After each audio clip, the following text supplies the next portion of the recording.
Okay, welcome back, guys. So I want to show you how to create any logo under 2 minutes on your Android smartphone using this Bing website. So what we need to do is to come to your Chrome browser, then you go to Google. So when you get to Google, just search Bing image creator. So when you get there, just type this. Okay, fine. So when you get here, you can just give a prompt. So let's say animated mechanic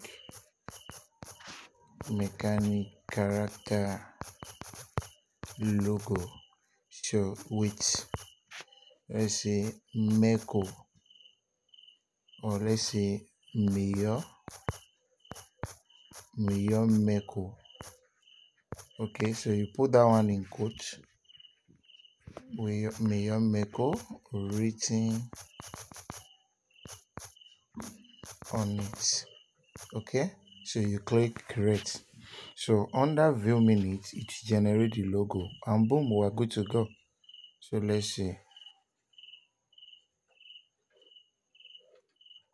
Okay, fine. So you can see Mayor Meko. So you can keep on generating. So take it for instance, this one is okay. So you download this. Just download and let's view it. So you can see, very cool.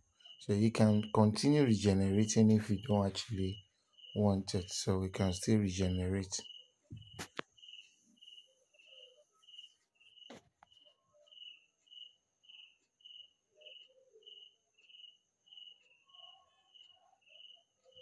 So you see, so we have a lot of it here. So you tap on it, just download. So this is another one with good name, you download. This is another one, you download, and this is another one. Okay, and that is how to create. Just give it a prompt and it will give you exactly what you actually wanted. So thanks for watching. God bless you.